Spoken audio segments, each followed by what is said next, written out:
Hey guys, welcome back to the channel where I cover missing persons, unsolved cases, crime news, and more. Well, Alexee Trevizo, her trial is finally coming. On July 22nd, she has her pre-trial hearing in Carlsbad, New Mexico. And her actual jury trial is set to begin on August 26th. Again in Carlsbad, New Mexico. So while I've gone through pretty much everything here on the channel previously, I kind of wanted to do a bit of a refresher for folks that are not as familiar with the case, or to get you caught back up. I'm going to play a part of the original body cam when she was informed that they found a dead baby in the hospital bathroom, and then we're going to go through pieces of interviews with the nursing staff and what have you. And the two interviews I'm going to play in this particular video, so we don't have too long of videos, are the charge nurse as well as the ER doctor. We discovered a dead baby in the bathroom. Oh my gosh. I'm sorry. He came out at me and I didn't know what to do. Lexi, I told you about this. But I just asked you, baby, to tell me the truth. It was not crying or nothing. What did you do to it? Okay, stop right here. I Stop, just- stop. Number one priority, guys. Number one priority is she just had a baby. I don't know if she's delivered the placenta. She's bleeding significantly. Yeah. I've spoken to the obstetrician at Loveless.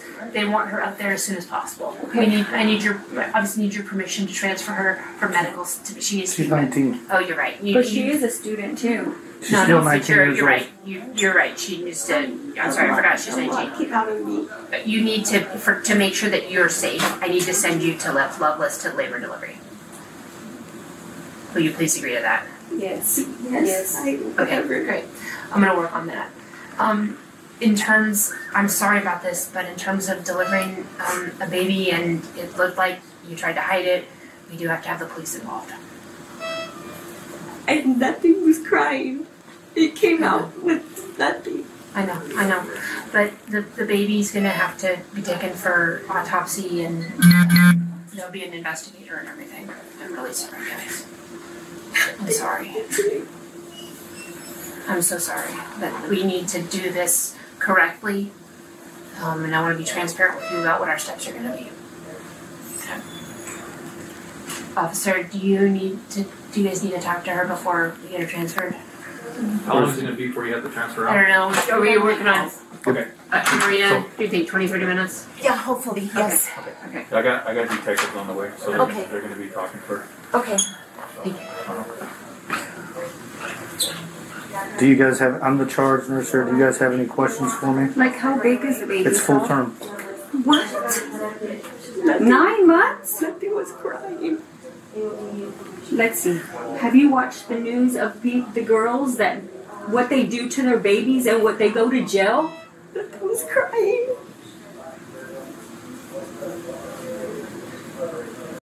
So most of you have seen the body cam. The entire thing is like 2 hours long, I believe. But this is the gist of it. Her saying nothing was crying.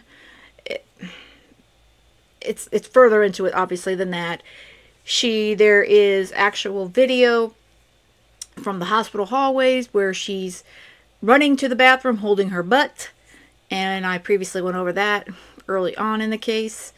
And they had to come clean up the bathroom, and that's when it was discovered that she dumped her now deceased baby in a bag. She put it in a plastic bag, a trash bag, and hid it under a bunch of paper towels in the trash can. Nothing that Alexee did, in my opinion, was good. I think she's an evil person. At 19 years old, I don't know if it comes from her mother, Rosa. Rosa's definitely maybe what she's afraid of. But this family has been in denial from day one. Mom did not believe her daughter was pregnant.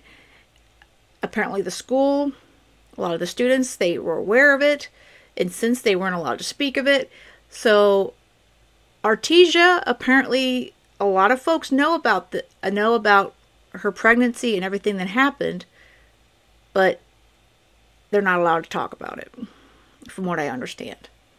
But classmates, her cheerleading friends, her squad, it was obvious she wasn't just eating burgers, Big Macs, with her boyfriend.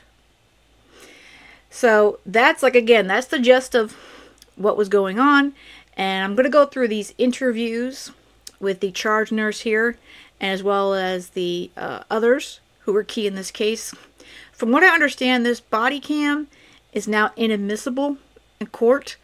We'll get more clarification on that later this month on the 22nd when the pretrial hits. But I believe that her attorney, Gary Mitchell, did win that particular motion. But these interviews, I mean, they're still going to have these witnesses. They still have an autopsy. They have a lot. So while this is very frustrating that this cannot be used, there's still a lot of evidence against Alexee. This is the charge nurse we just saw in the previous body cam that was telling them that it was a full-term baby. And I'm going to play a part of his interview and then pop into it as well. He is going to be, as well as the doctor and the housekeeping, he's going to be a definite major key witness for the state. So, Mr. Halliday, Yes, sir. can you just, Tell us your name. My name is, I go by HT, but my name is Hilliard Truman Halliday. I'm a licensed RN in the state of Oregon and a multi-state compact license throughout the United States. And how long you been an RN? 10 years. 10 years.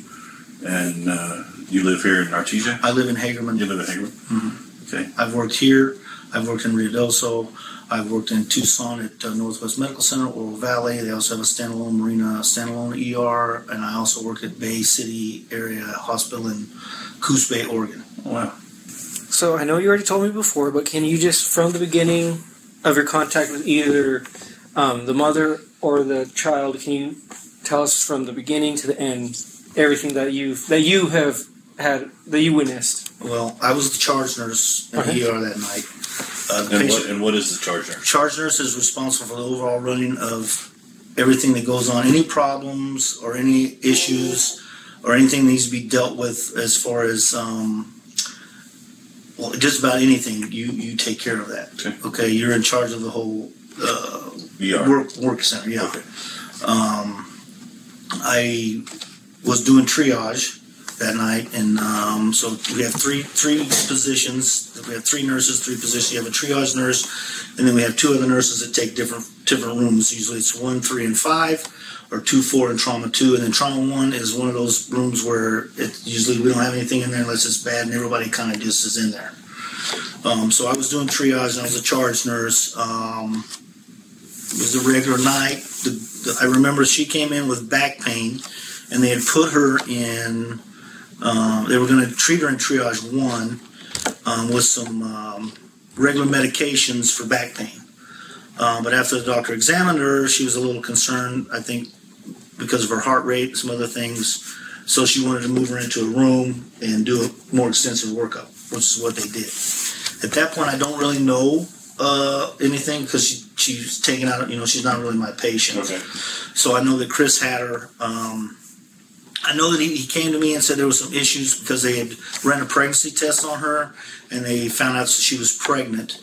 And she was adamant, the mother was in the room with her and was adamant and denying to. Did you see that?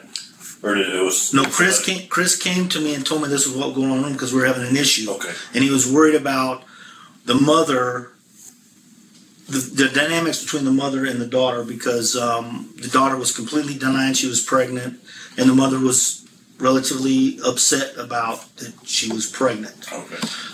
So you're talking about Chris Sanchez. Chris Sanchez, yeah. Okay. And so I told him, well, as long as she behaves okay, you know, if it's going to make her, and he goes, yeah, she's okay, I think it's going to be fine. So that's the last I heard of it. The next interaction I had was I had the tech, which was Lori Aragon, come and tell me, HT, you need to go to the bathroom. So I went to the bathroom. There was quite a bit of blood in there. So this was after she came out. She went to the bathroom, was in there for a long time. And Chris was telling me, you know, she won't come out. So I told him, you need to get the key because the bathroom's locked. And so he told her he was going to get the key. And so she came out. But there was some blood in there.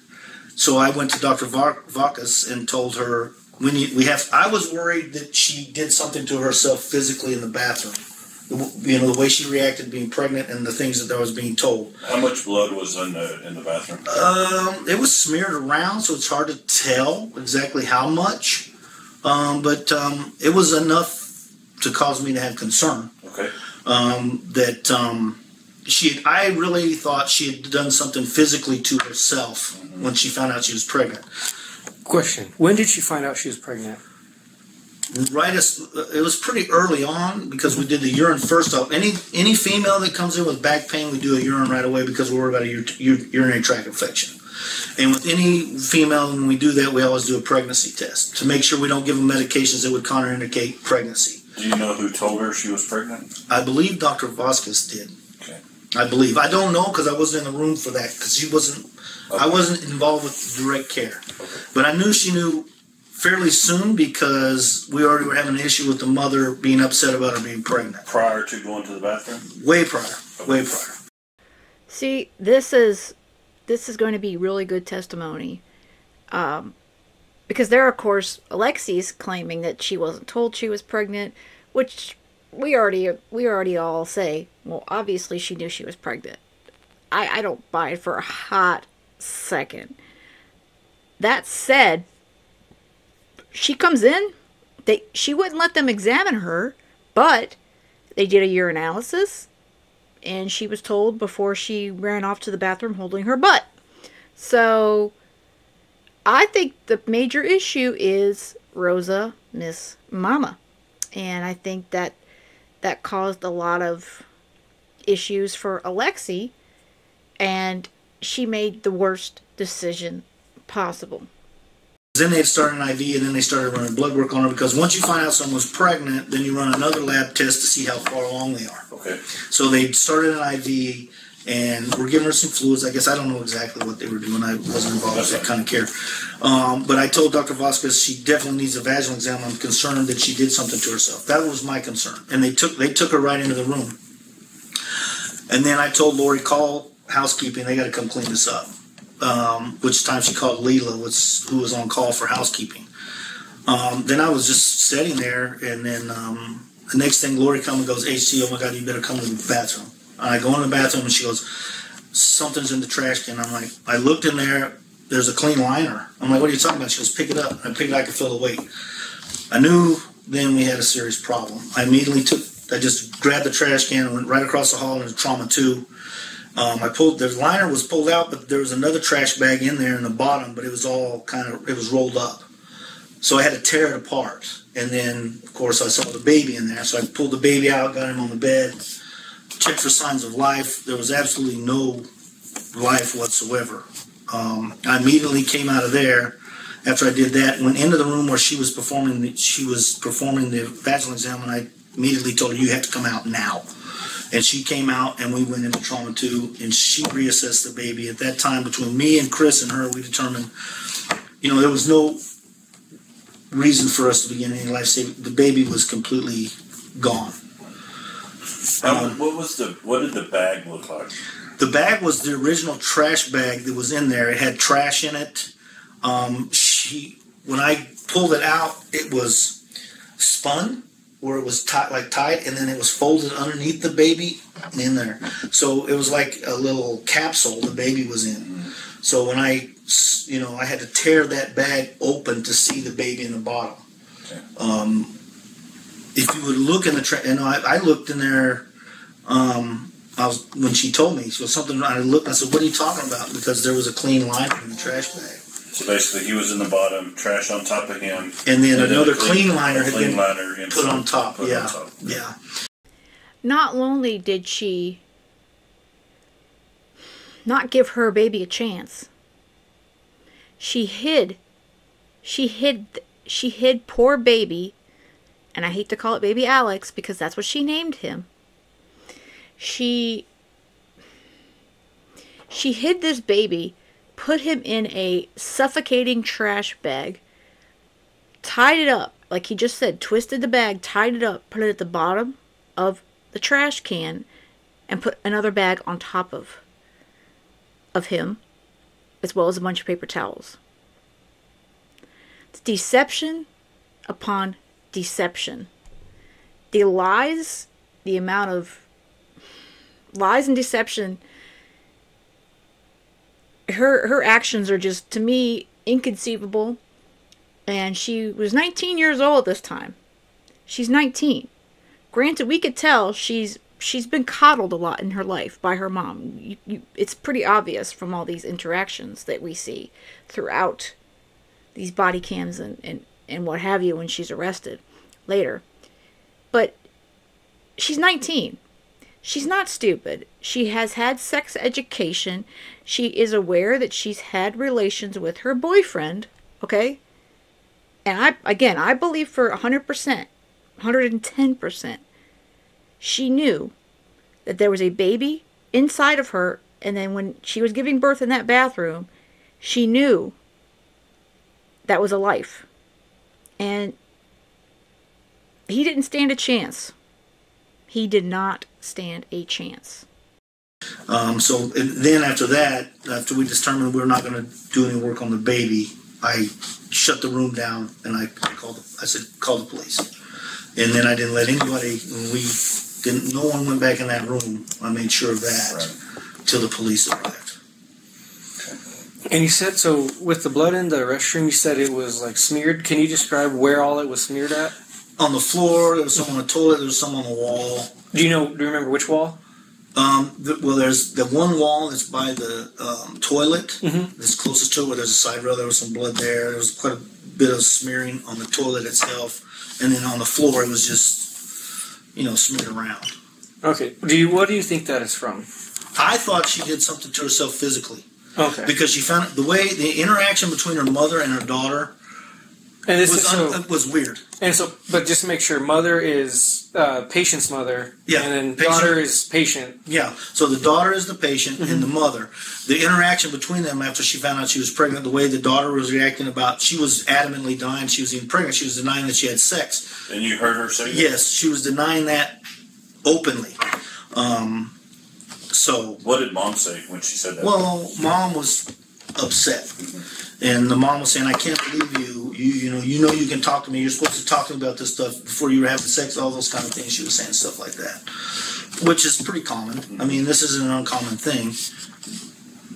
I see young girls having sex and they come in and they're pregnant, and then the mother is with them and find out, and it's upsetting to them. Right. You know what I mean? So it wasn't uncommon that happens. Finding out your daughter's pregnant is not uncommon. Not the other incident. Not the... No. I've never seen anything like that. Okay, so I want to make sure. I've seen lots of young girls come in and find out they're pregnant, and then of course they deny it. It's not uncommon that they deny that. No, mom, I haven't even been having sex. You know what I mean? That's a lot of them's initial reaction, right? Because they feel like they're going to be in trouble. I guess I don't know what they're feeling, but that. Listen to what he says. Not uncommon that these girls are denying to their moms, their dads, whatever. They're going to get in trouble. Oh, I don't want to admit that I've had sex and that I'm pregnant. But they also don't go into the bathroom, into a hospital bathroom, give birth on the toilet, and throw their living child that they've carried for 9 months inside of a trash bag, let it suffocate, and bury it under another bag. They don't do that. That's not an uncommon reaction that I see with young girls and their mothers, particularly with their mothers in there or father, that they'll deny that they've had sex. That's pretty common. All right. And so you said it was Lori that called you. You went in, and the liner was still on. Yeah, there was a clean liner on the top. That's why I was like, "What are you talking about?" Okay. And then she said, "Pick it up." And when I picked it up, it was heavy. I was like, "Holy shit!" You know what I mean? I knew right away. I knew. Then I just went straight to trauma 2 with the whole trash can. I just went across the hall and got broke the baby. So after you, Doc, and Chris, decided there was no resuscitation, what did y'all do after that? What did you do after that? I made everybody leave the room, and I told Lori, call the police. But then after that, anything else? No, I didn't do anything until the police arrived, and they came and asked me what was going on, and I took them into the room and told them this is what happened, this is what we found, and I haven't talked to them yet. Okay. I haven't said anything to them. So between the officer arrived. So from the time of declining resuscitation to officer involvement, you didn't have contact with patient or mother? No. Okay, just want to make sure. No, I didn't go in the room till after the policeman showed up, and then I went in there to talk to the patient, and asked her why was the baby in the trash can. And what did she say? She said that it just came out of her, and she didn't know what to do. That's what she told me. This is just so sad. The biggest problem, because this staff did everything right, except the defense has fought the fact that law enforcement came in, didn't get her approval for HIPAA and all that other stuff, and then of course all the body cam got released under FOIA. Okay? But again, that does not change the fact that Alexee Trevizo gave birth in a hospital. Where all she had to do was open that door or pull that cord, push that button, whatever's in there. Okay? Every hospital bathroom has one, and ask for help. And they would not have had to tell Rosa, her mama, anything. They wouldn't have told her a thing.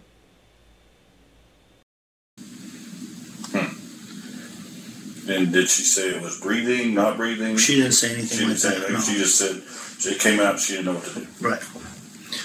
Okay. And at that point, did Mom say anything? Mom went kind of a little bit irate, like, "Oh my God, how could you, But I think the mother was in the assumption it was a miscarriage. And I told her, "Ma'am, that is not the case. This is a full-term baby that was placed in the trash can." And then and that's when I told the mom, "Ma'am, if you can't control yourself, I'm going to have to ask you to leave the room," because she's 19, she is an adult. Right. And did she calm down? No, she actually left. She went outside. And outside to like the waiting room? To the waiting room, yeah. Okay. And then she came back in. Once she calmed down. Yeah, and then when she came back in, and then once I talked to the police officer and stuff, some of the family had started showing up. And she went back out there, and at that point I told them, because the officers asked me to not let anybody in certain rooms, and so I told everybody, and I even went out there and addressed the family. I said, "I'm sorry, the police are here now. This is kind of an investigation thing. We need to find out what happened, and no one will be allowed back into the working area anymore." Right. And so I kept them in the waiting room. Did they have any comments? Not one. Really? I was really surprised. Not one person asked me about the baby, if it was alive, if it was dead, if it was a boy, if it was a girl. No one asked me anything. She didn't even ask. No, she didn't ask. The only thing she started doing was crying and started talking about she didn't know what to do. Not one.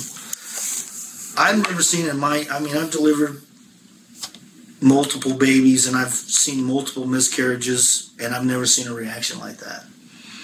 And I don't even know what to say about that. I've never seen anything like it in my life. How would you describe the reaction?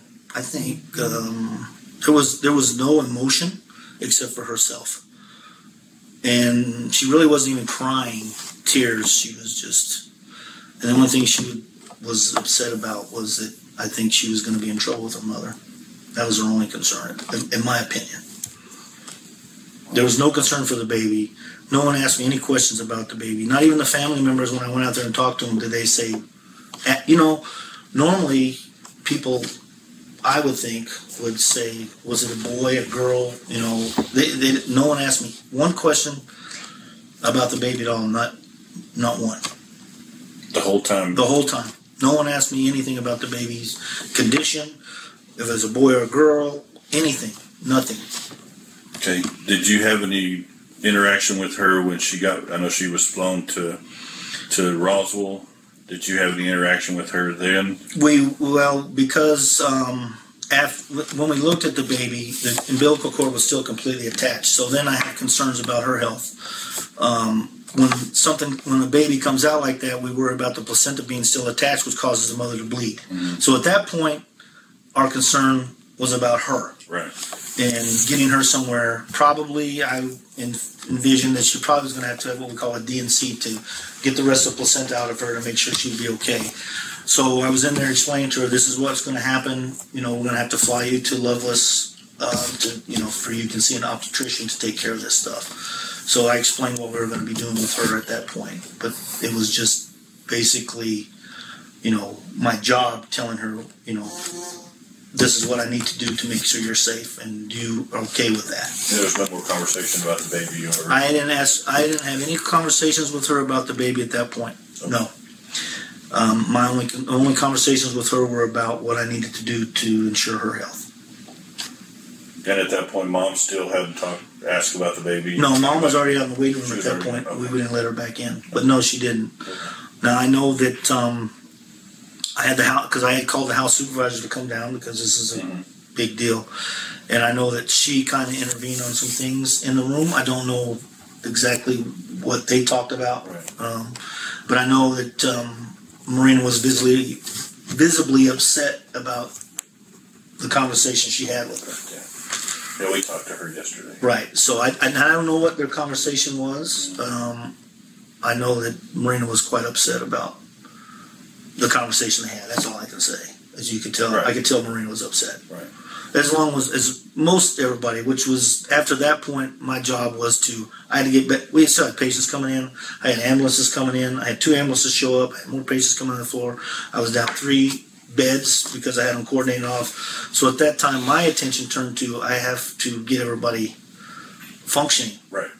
Which not only did I have to do that with the nurses to get them back, I had to pull the doctor aside and get her focused because she was visibly upset. Right. So that. This is a professional nurse, and he was taking charge, as he just said. The entire staff, from him to the doctor to the other nurses to housekeeping, everyone was more shaken and upset about this now deceased newborn baby than Alexee or her mother were. Like he said, they did not ask any questions beyond what we heard in the body cam about it was a full-term baby, and that was it. It's really, really telling the lack of emotion with Mom Rosa, and most of all, with Alexee. She was more concerned about herself than she was about this child, this living being she was growing inside of her for 9 months. And obviously, she just threw him away like trash. It's disgusting. All right, and this is the ER doctor. When they spoke with the ER doctor, it's like on a Zoom call on the screen, so it's not very very good visually speaking. But yeah, this is the ER doctor that we saw also in the body cam. Go ahead and state your name and what you do and where you work. Heather Marshall Vasquez, MD. I am an emergency physician. My full-time employment job is through Holy Cross Medical Center in Taos, New Mexico, where I'm the medical director. And then I work as an independent contractor for Alexee General Hospital. I work sort of 2 to 4 shifts a month down there. Okay. Okay. So for January 27th of this year, you came into contact with Alexee Trevizo. Can you tell us what happened on that day? Just from the beginning of everything that happened. Yes, she presented, I want to say it was around 11:30 at night. I don't have the chart in front of me, so there's some details I'm going to have to sort of guesstimate from my recollection. Her main complaint was for back pain. She was brought in by her mother. We were told that she began having back pain after coming home from cheerleading practice. Sounds like she had gone to bed and then woken her mother up. And so her mother brought her in. And when I initially evaluated her, she really wouldn't sit still. She wouldn't really let me examine her. She had on a very baggy sweatshirt. And, a 19-year-old with back pain, the vast majority of the time, that's not going to be anything serious. But she was just not really acting right. And so I became concerned that there was something else going on, potentially a kidney stone or something like that. I asked the patient and her mother if she could be pregnant. Her mother said, no, under no circumstances. I've been buying pads for her every month. And so I ordered our normal evaluation, which would be some basic labs, including a pregnancy test, as well as a CAT scan of the abdomen and pelvis to make sure she didn't have a kidney stone or something like that. The pregnancy test came back positive an hour late, maybe 45 minutes later. I can't tell you exactly how much time had elapsed when I became aware that her test was positive. So at that point, we sent it for a blood confirmatory test, which is what we call a quantitative HCG, which tells us, it gives us a number. Instead of just a positive or negative for pregnancy test, it gives us a number. And the reason why that number was really significant was because one of the concerns that you would always have in a young woman who is having back or abdominal pain could be a tubal pregnancy. And so oftentimes we need to correlate the pregnancy hormone level to determine if it's likely that there could be a tubal pregnancy. There's no obstetrics or gynecology at Alexee General, and so it would require transferring her. I also verified at that time that we didn't really have the right kind. The ER has an ultrasound machine, but it didn't have the right probe on there. It had what we call the vascular probe, not the endovaginal or the abdominal one, which would be the ways we would look to see if there was a tubal pregnancy or a viable pregnancy. So I was going to have to call the ultrasound tech in. And so it was taking the lab a little bit longer than I would have thought to give us the actual quantitative HCG level. And so at that point, I started getting very nervous because I figured, well, maybe it's a really high number, maybe they had to dilute it down. And I wanted to check on the patient, and I asked the nurse where the patient was, and he said, well, she's in the bathroom. And I said, oh my goodness, how long has she been in there? And she'd been in there for like 20 minutes. And so at that point, I became very concerned. And I said, you need to get her out of there right now. So it took a while for them to find a key. The nurse was knocking on the door, and we heard the toilet flush several times. And so at that point, finally, the door opened, and there was just blood everywhere. And so even though we didn't have the right probe for the ultrasound machine, I felt like I'm just going to look, because I had already called the tech in, but the tech wasn't there yet. So I took her directly to the room and did a ultrasound. I couldn't see anything. Again, it was the wrong probe. It's not the right probe to even. I don't even know if you could see any. Like it's the kind of probe that we use to put like special IVs in the neck. Mm. So it wasn't the right kind of probe. But she was bleeding a lot, and so we went directly from doing the ultrasound. And again, I was waiting for the tech to come in, to doing a pelvic exam, and it probably took me 10 or 15 minutes to, when I did the pelvic exam, her cervix, the opening to the uterus was just wide open, and there was just blood pouring out. And I was really mystified as to what could be happening, because I thought, well, maybe she's having a miscarriage. It probably took me 10 or 15 minutes to evacuate all the blood. And just as I was finishing with that exam, the charge nurse came into the ER and said, I need you out here right now. And I walked out into the main department. The nurse was still in a different nurse was still in the room with the patient, trying to get her, clean her up after the exam.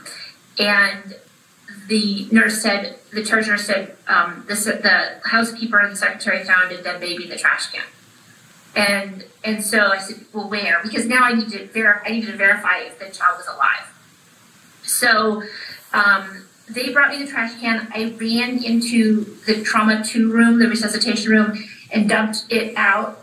And it did not take me very long to determine that the child was dead. And I made the decision to not attempt resuscitation. Really, the temperature was cool, and I also did not want to contaminate if it was a crime scene. So at that point, then my attention shifted to making sure that the mother was stabilized, because I realized she just delivered a baby. I didn't know where the placenta was. She could die from a postpartum hemorrhage. So I contacted the on-call obstetrician at Loveless Regional in Roswell and said, I need to transfer this patient to you emergently. They said, yep, just send her up. I think the fire department just took her up right away. But before we transferred her, I talked to my team. I said, look, we're not going to talk to her until we have police present. I want witnesses present for our discussion with her. At that point, several of your officers arrived. They arrived very quickly. And we went in and I said, we found a dead baby in the trash. And she said, well, it came out of me and it wasn't moving, so I just put it in the trash. And the mother started screaming at her, screaming, I knew it, I knew it, I knew it. And this is after they had both sworn up and down that there was no chance she'd be pregnant. And so at that point, once we got her transferred, and I believe that the officers called for, I'm not sure what steps they did, but we made sure we didn't touch the dead baby. We didn't do anything because we did not want to contaminate the crime scene. And that's been documented, and that's it. What was the baby in the trash can? I did not find it. It was my secretary, who you should speak to. She told me a few weeks later that she was the one. But I was told it was in a plastic bag that was tied off and then stuck into a plastic bag, and then she put trash on the top to try to hide it. Okay. So he was out. That was what was told to me. But he was outside the bag when you saw him. Yes, they had opened the bag up, and I took the trash can, I just turned it upside down and dumped everything on the bed. Okay. And you didn't see any trauma or anything to the baby, or? I don't have a very good recollection of that. My brain was 100% focused on, is this a patient I should try to resuscitate?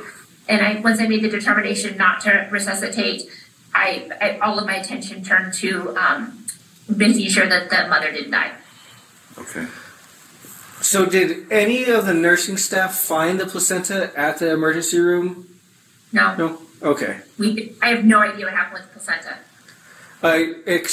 She didn't deliver it at Loveless either. She probably put it in the toilet, would be my guess. And would that have been something that was able to be flushed? It depends on how broken up it was. I mean, if it's torn, it potentially could have been flushable. Or it's possible the housekeeper could have thrown it away without thinking it was just bloody, because there was blood everywhere in the bathroom. Really? And did she say anything other than after you told her that you found a deceased baby? Did she say anything? Just that it wasn't moving, so she put it in the trash. Okay. And mom screaming, I knew it, I knew it. Okay. It was a really unpleasant experience. I'm sorry for that. I really am. Is there anything you think we should know that we haven't asked? No, I mean, you have autopsy results and you can, obviously make your decisions based on that. She was extremely duplicitous. She lied to us the entire time. It was it was an extraordinarily difficult case. The nursing staff were distraught. The housekeeper was distraught. I don't even know what to say. I mean,